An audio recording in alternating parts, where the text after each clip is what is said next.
This is NASCAR Coast to Coast, brought to you by Hercules Tires, right on our strength, and by Grunt Style. Now, with all the news from NASCAR Touring, local and international series racing, here are Kyle Rickey and Hannah Newhouse. Great car counts and fantastic crowds open the season at many NASCAR short tracks across the country. We'll hear from one of those winners that captured a checkered flag in front of one of those big crowds, and we'll preview the NASCAR Whelen Modified Tour season with one of the rising upstars. Of course, the Modifieds back on track this weekend at the Thompson Speedway Motorsports Park in Connecticut. Kyle Rickey joined by Hannah Newhouse. And Hannah, Mother Nature finally allowing a lot of these short tracks to open up across the country. And not only did the race teams show up, but the crowds did as well. Yes, they did. There were fans all over the country that made it out to the short tracks this weekend. Evergreen Speedway out in Washington State had a great crowd this weekend, as well as Kingsport, Langley, you name it. Fans made their way out as Mother Nature, like you said, finally took a break and let us get some short track racing underway. Good to see so many great opening days as far as crowd participation and the race team participation as well. And that's something that we'll talk about throughout this edition of NASCAR Coast to Coast. But first, before we get too deep into today's show, I'm kind of jealous because in 48 hours, you'll be flying up here to my neck of the woods in Connecticut while I pass you in the air, and probably in the Charlotte Douglas Airport while I head to the Texas Motor Speedway to cover the NASCAR weekend for Motor Racing Network. You get to take in your first experience at Thompson Speedway this weekend. Yes, I do. I'm going to be headed north to your neck of the woods for the Icebreaker 150, and I'm really looking forward to it. I have never been up there. I'm looking forward to adding another track to my list and some modified racing, and I put it out there on Twitter that I was headed up there this weekend and I'd never been there before, and the response that I got about the history of the track, and I had so many people tell me that is my favorite racetrack and it will probably become one of yours as well. So excited to get up there and watch some modified racing and, take in the Kyle Rickey neck of the woods. Opened in 1940, and they've been running about every year since, and they begin their 78th season this weekend. 36 cars on the NASCAR Whelen Modified Tour entry list, one of which competing this weekend, Chase Dowling, second at Thompson last fall in a photo finish with Timmy Solomito. Solomito getting the win by about a foot or so over Chase. And of course, Chase has always found success at the Connecticut short tracks because he runs there on a weekly basis in an SK Modified. Look forward to talking with Chase today, Hannah, and I know you've sort of tried to get to know Chase the last couple of months as you jump into the modified racing world down at New Smyrna in Florida. Yeah, Chase was down in New Smyrna, and I got a chance to talk with him. And one of the things that he has going for him is he's one of these new kids, the new faces of the NASCAR Whelen Modified Tour, and he's making a name for himself. He's had strong finishes, top 5s, top 10s. He's very consistent, and he's giving a lot of these veterans like Doug Coby and Ryan Preece and Andy Sice runs for their money. So it'll be an interesting 2018 season in the NASCAR Whelen Modified Tour as one of these young guns, looks to make a chase for the championship and get some wins under his belt. Somebody has to derail the Doug Coby Express at some point, and I think Chase might have a good shot at doing it this year. He'll join us coming up in a little bit.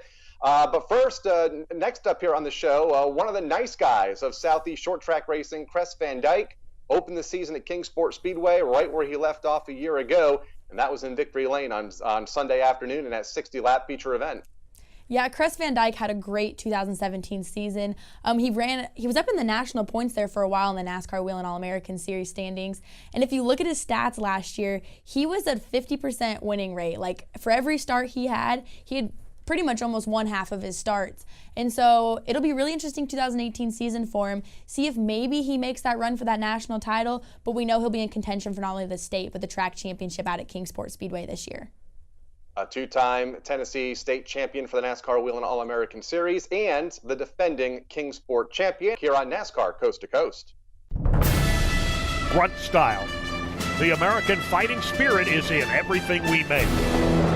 We are 500 patriots and veterans strong, bringing clothing manufacturing back to the United States of America. Always moving forward, never retreating, never giving up. We are Grunt Style, and this we'll defend. Get yours at gruntstyle.com. Whatever you drive, wherever you go, Hercules Tires will get you there. Whether you're running on dirt or running a job, Our dependable, high-quality tires are the perfect fit for your needs. For unmatched value, selection, and warranty with industry-leading road hazard protection, there's only one choice: Hercules Tires. To learn more, visit HerculesTire.com or call 800-677-9535. Hercules Tires, right on our strength. This is NASCAR Coast to Coast, brought to you by Hercules Tires and by Grunt Style. Here are Kyle Rickey and Hannah Newhouse. We talked before the break that the NASCAR Wheel and Modified Tour is back on track this weekend with the annual running of the Icebreaker at the Thompson Speedway Motorsports Park, and one of the early favorites to win on Sunday afternoon is Chase Dowling, and he's joining us on the guest line right now. Chase, welcome back to NASCAR Coast to Coast. Got to be looking forward to getting back to Thompson after being so close there last fall. You came up like a foot short over Timmy Solomito.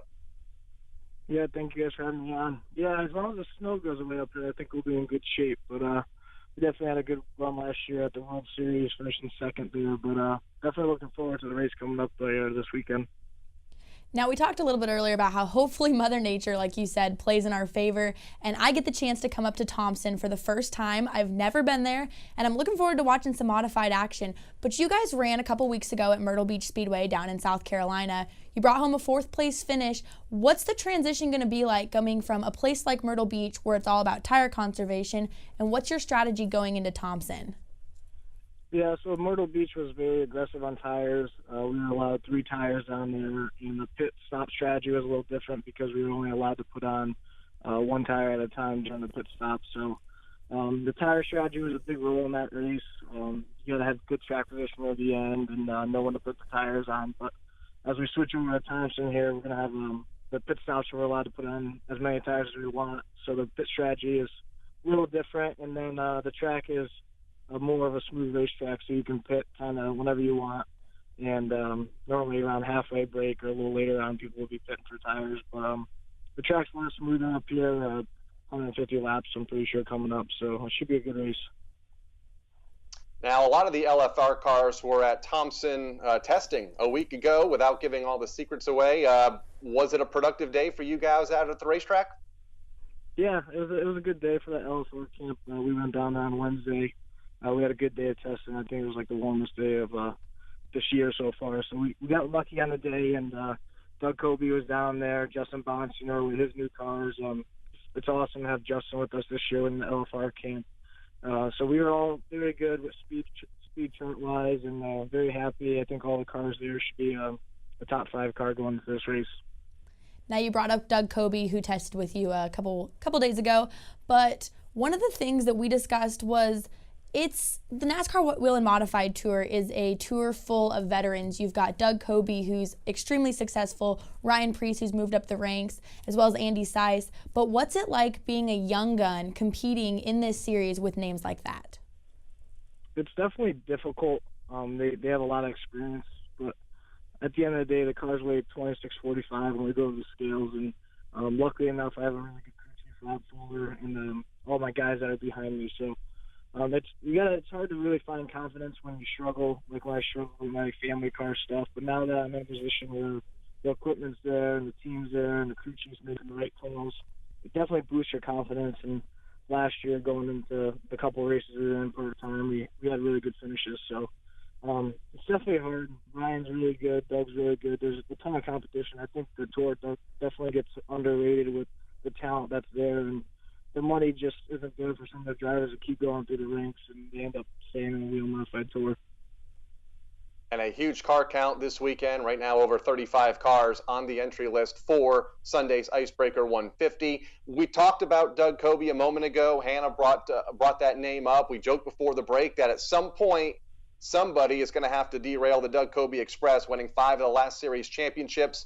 What do you think it's going to take to be the driver to do that this year? And do you think you can be that guy? Yeah, it's definitely going to be hard. The tour teams are definitely tight on the budget with money. And you have Phil Moran down in their shop all day working countless hours. And me and Stephen Kopchik are up here and Rob working countless hours. And we have a handful. We have Austin Thickens that runs with us too part-time. So we definitely got a lot of cars in the shop. And we have the SK going too. So it's a lot of concentration, a lot of hard work, nut and bolting the cars and making sure your maintenance is good every week. You can't really go there having a mechanical failure or anything like that. So it's a lot of hard work. You watch Phil the past few years, they just made the mistakes very minimum, and that's key to where they've been. And they've been down in the points with a couple of races left and rebounded back. So never really know what's going to happen on the tour. There's some races you'll see people wreck out and have bad luck like Doug had in the past couple of years, and at the end of the last 4 races of the year, he just came through and ended up winning the championship. So I definitely think it starts in the shop with having good race cars prepared and keeping the mistakes to a minimum once you get to the racetrack. Now, you had just mentioned a little bit ago about the finances and the budgeting that goes into racing in the NASCAR Wheel and Modified Tour, and you also brought up your SK Modified as well. Kevin Harvick recently announced that he's going to be paying an extra $250, as well as in the NASCAR Wheel and Modified Tour, Wheel and Engineering is putting $3,000 towards each winning purse, making it a minimum of $10,000 to win each race. Now, you've got those top 5s and those top 10s, but what does it mean to a team to get that extra money to go towards the rest of the season when you win? It's definitely huge on our part. All the teams that basically run the tour, we don't have sponsors that carry through the season with the full funding. So we have a lot of good sponsors up there on my car, all my cars really, and the extra money that Kevin Harvick did, and he's really putting back the money to short track race, and he definitely remember where he came from at one point of his life, and he knows it means a lot to us guys that go weekly racing and we go tour racing and stuff. So it's awesome that people like him come on board and support short track racing, and they're all over the place. I mean, the tour, I think, gets a lot of recognition as well. So it's definitely huge financial-wise with these teams because we don't have the $1 million paycheck in racing every week. So everything that helps that Wheelan's doing and Kevin Harvick's doing is great for the sport. $125 to the leader at lap 13 every Friday night at Stafford, and also $125 to the 13th place finisher. Speaking of Stafford Motor Speedway, you obviously ran there full-time last year, ran for the championship. With your full-time commitment on the tour this year, are you planning on getting to Stafford as much as possible this year and contend for your first SK title there? Yeah, it's going to be a little chaotic. We have 7 cars sitting in our shop right now, but we're going to run Stafford weekly, and the tour is going to be full-time. So we just found some new crew guys that support the Friday night car, and I switched over to LFR this winter from being with the Adams Carrera group. So it's going to be a learning curve for sure, but I think we'll be pretty good, and we're going to attend all the races with the SK as well. Now, you roll into this weekend at Thompson, and although it's not necessarily your home track, as you raced a lot at Stafford, but you are a hometown boy considering you're one of the Connecticut drivers. Do you feel any of that pressure going in and racing in front of your home crowd? Yes, there's definitely a lot of pressure going on at Thompson, especially being early on in the year. We're trying, like I said earlier, keep the mistakes to a minimum. So hopefully we can get out of there with a top 5 finish. We've been really good in the past there. We qualified on the pole last year and finished second in the race and showed a lot of good speed throughout the day. So hopefully we can start the season off right there. I want to wrap this up by talking about the race that a lot of the modified drivers have been talking about since it was announced last fall at the New Hampshire Motor Speedway, and that's going 250 laps there when you guys return there for a second time in September. Your thoughts on the distance, what we should expect, and just your general thoughts on when it was announced that you would be running 250 miles there. Yeah, it's definitely cool that the tour and NASCAR put that together for us. We don't really have long distance races out there like that, so it's going to be. I'm pretty uncertain about what the teams are going to do and what strategy they're going to play. There's a lot of strategy with the motors alone, just keeping them cool and not overheating them. So I don't know if the draft is going to be way different and cars are going to get spread out, or with the money on the line too, with leading laps and stuff. I don't know if that's going to change the race roll too. So it's definitely cool. I don't think the Cup cars are going to be there, so we might be in the garages too. So it's going to be definitely different for all the teams. And like I said, the 250 laps is a pretty long race, so it should be a good race to watch though. It will be an all NASCAR touring weekend with the NASCAR K&N Pro Series East and the NASCAR Pinty Series and their first race on U.S. soil that weekend as well. Chase, thank you for joining us here on NASCAR Coast to Coast. Best of luck to you this weekend at the Thompson Icebreaker and the entire 2018 modified campaign. Thank you, guys. Have a good time. Chase Dowling joining us, a former Rookie of the Year in the NASCAR Whelen Modified Tour and looking for that first championship this season. When we come back, we'll shift gears and talk Kingsport Speedway and NASCAR Whelen All-American Series racing with last week's feature winner, Kres VanDyke. Grunt style. The American fighting spirit is in everything we make. We are 500 patriots and veterans strong, bringing clothing manufacturing back to the United States of America. Always moving forward, never retreating, never giving up. We are Grunt Style, and this we'll defend. Get yours at gruntstyle.com. Whatever you drive, wherever you go, Hercules Tires will get you there, whether you're running on dirt or running a job. Our dependable, high-quality tires are the perfect fit for your needs. For unmatched value, selection, and warranty with industry-leading road hazard protection, there's only one choice: Hercules Tires. To learn more, visit HerculesTire.com or call 800-677-9535. Hercules Tires, ride on our strength.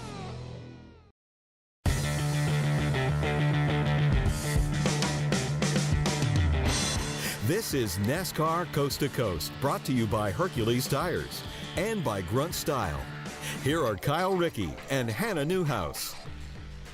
Welcome back to NASCAR Coast to Coast here on the Motor Racing Network. Want to bring in our next guest here on the show, the 2017 Kingsport Speedway track champion and the winner of the 60-lap feature event this past weekend, Kres VanDyke, winning on opening day in front of a full grandstand. Kres, welcome back to NASCAR Coast to Coast.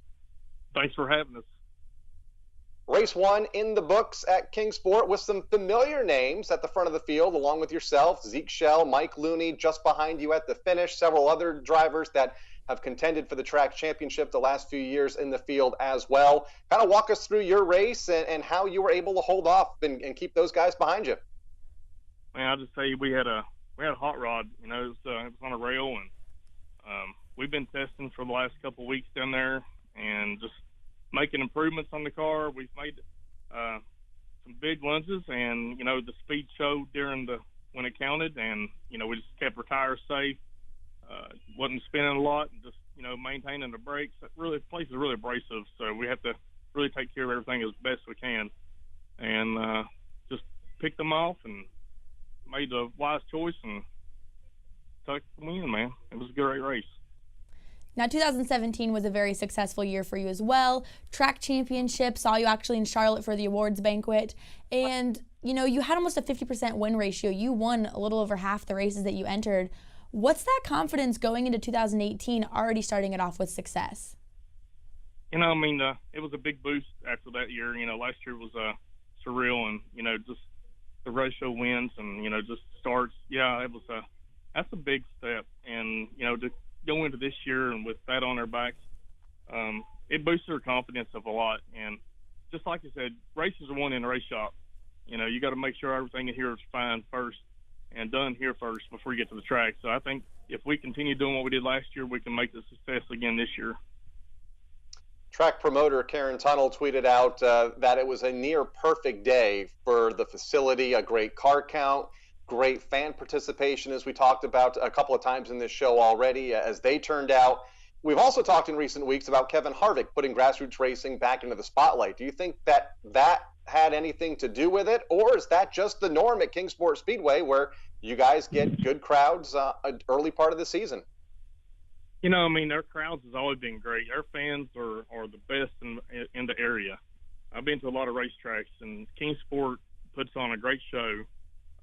We got great seating everywhere around the racetrack. There's good views, and the action's always hot. They don't call it Friday Night Lights for nothing. And, you know, we always make it exciting for them, and to keep them coming back, that's what makes us have a racetrack to come every weekend and race at. But, you know, the promoters, Karen and them, they all do a great job down there, and the facility is just super awesome. In the heat of the moment, it's probably one of the best racetracks around here, short track racing you ever go to. And, you know, I say, you know, with some of the stuff that Kevin has said, you know, we've been saying it for years, just our voices aren't as loud as what Kevin's is, and people hear his before ours. But hopefully, you know, with what he said, and all the other people talking about it, we put these grassroots tracks back up on top and bring NASCAR back alive. And it's where it all started at, and it's got to start here again to get it all going again. Now, one of the things last year that was implemented in short track racing, and I actually know that you made the trip out there, was Martinsville. Martinsville hosts the late model stock race every year there, and last year they added lights, making it a night race. What was that experience like, wandering away from Kingsport to go run a race at Martinsville, and that under the lights? We've been there several times, and we've had some good times and some bad times, about like everybody else. But this past time, with being the first cars that's ever been there under the lights racing, that was pretty daggone real. It was different. It just gave it a different perspective, and it was very crisp, and you had to be there to experience it behind the window. I mean, I'm sure it was great for the fans. It was like a night race that they've been experiencing at Bristol and places like that, Richmond. But the first one at Martinsville, man, these late models, we put on a show. It was a long race. It was a hard race, and a lot of people came and watched that race. And I think it was a big thing for the racetrack. And, from what I've heard, they were all excited and, good with the turnout, and we're going to be putting on a lot more of them kind of shows. Always one of the highlights when it comes to late model stock car racing in the South, no doubt, every fall at the Martinsville Speedway. Hannah mentioned Martinsville. We talked about Kingsport.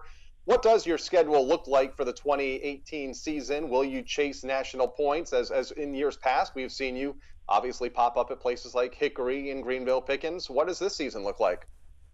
Yeah, we're going to be kind of mirroring what we did last year, other than Lonesome Pine. Hopefully that place can get going again soon, but we're going to start inputting races more in Hickory and Greenville Pickens. I'd like to do some traveling to Langley and South Boston as well. Wherever the schedule will prevail and let us go, we're going to go. We want to get back down to Myrtle Beach and race. And I want to say we're going to race for the national points. It'll be a good year for it, and I just think right now you got to go for the wins, and once you get the win numbers up, the points will fall in place. And around July, August, you'll kind of see where you stack up, and right now you start worrying about it, you'll kind of run out of steam by the time it really matters. Now, one of the things I want to ask you about, also, very successful in late model stock racing, and I talked to Josh Berry as well about it, who's found success in late model stock racing, but late model stocks are a very strong class right now. They've got high car counts all throughout, the Carolinas and the South, but what is it that makes late model stock racing so successful and have big car fields in comparison to maybe a super late model or a pro late model? I just think, we've got a lot of these cars around, and a lot of these guys, that's our culture we've been in. It's a perimeter car, and it's what they run in the upper divisions, and it's kind of what we want to set our bases on, for advancements. If you want to move up, you want to really come out of a perimeter car into another perimeter car.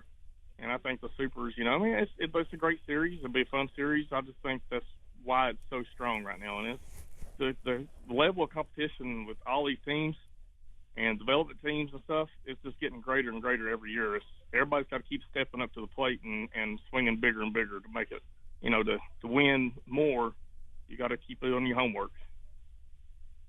Absolutely. Want to talk about some off-track stuff now. Last time we talked to you, I believe you were working during the week as a coal miner. Are you still in that role during the week when you're not at the racetrack? No, actually, I've been out of that now quite a while, just more or less focusing all the time we can on racing. We've got a development program going. It's called Driven for Development, DFD. And we've got a young kid here racing with us now. It's Chasse Dixon. His car is housed up in my shop as well. We're maintaining it. It's a limited late model. They call it the Mod Street Series in Kingsport. But he will be trailing behind me with the late model wherever I go. He'll be going with me in the limited series. So that's kind of, we're starting to, it's not mirroring what a lot of these guys are doing. We want to do a little different. Get these guys more involved in the maintenance and the upkeep of these cars more than just showing up and driving.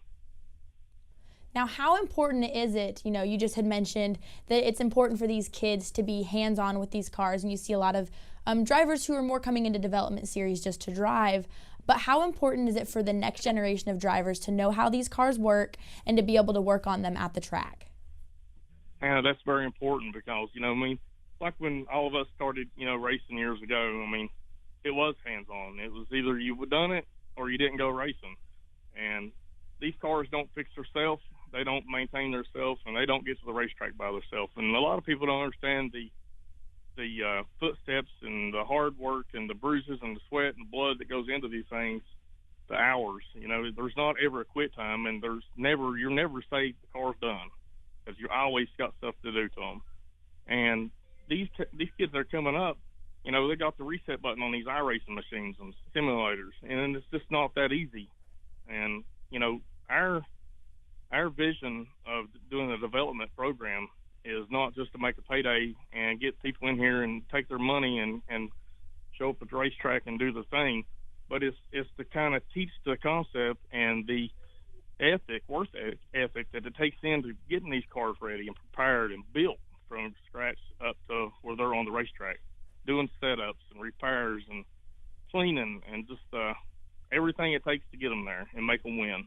And I think that will go further in the program than a lot of these other ones. It goes a long way, no doubt, in developing the future of our sport. Kres, I want to thank you for joining us here on the show today. 2017 Kingsport Speedway Track Champion and Opening Day winner. Thanks for your time, and best of luck to you this season. I appreciate it. Thanks for having us on here, and anytime, just holler at us. There we go. Kres VanDyke, going to be probably a multiple-time guest this year if his success from 2017 carries over into 2018 and if opening day is any indication. We'll be back to wrap things up on this edition of NASCAR Coast to Coast. Whatever you drive, wherever you go, Hercules Tires will get you there, whether you're running on dirt or running a job. Our dependable, high-quality tires are the perfect fit for your needs. For unmatched value, selection, and warranty with industry-leading road hazard protection, there's only one choice: Hercules Tires. To learn more, visit HerculesTire.com or call 800-677-9535. Hercules Tires, ride on our strength. Grunt style.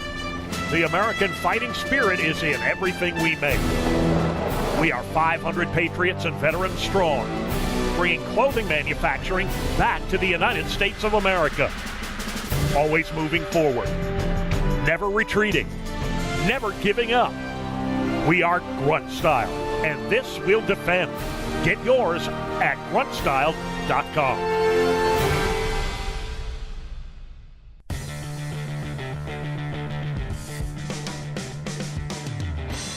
This is NASCAR Coast to Coast, brought to you by Hercules Tires and by Grunt Style.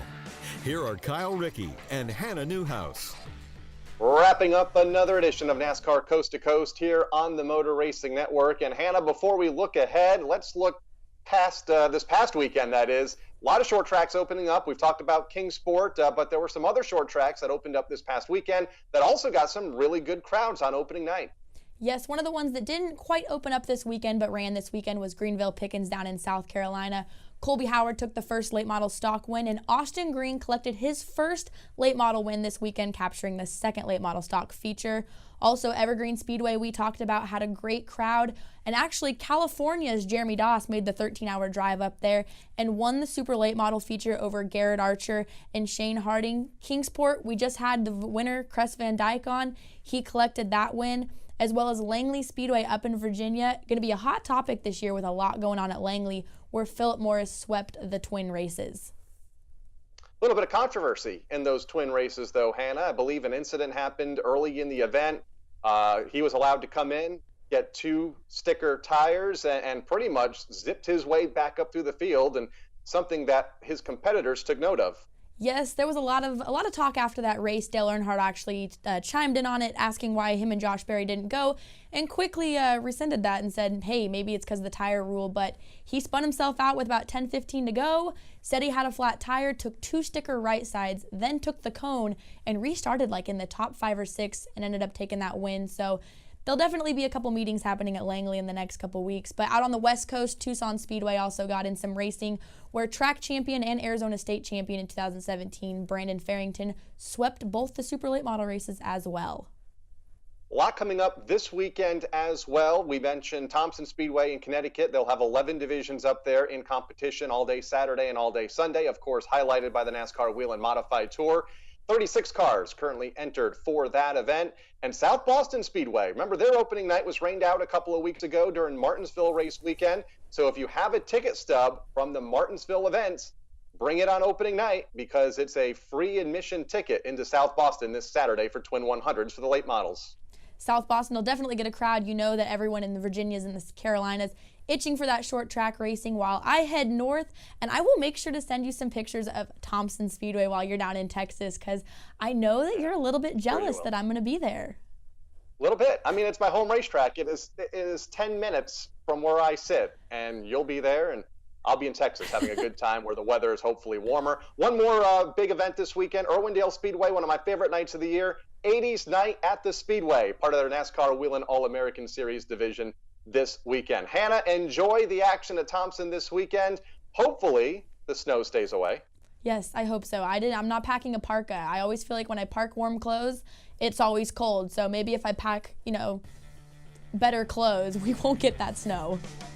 Want to thank everybody for joining us here on the show today. Craig Moore, Bobby Mays, Hannah Newhouse, I'm Kyle Rickey. We'll see you back here next week. NASCAR Coast to Coast has been brought to you by Hercules Tires and by Grunt Style. NASCAR Coast to Coast can be found on demand at MRN.com, iTunes, Google Play, YouTube, and SoundCloud. NASCAR Coast to Coast is a production of the Motor Racing Network. All rights reserved.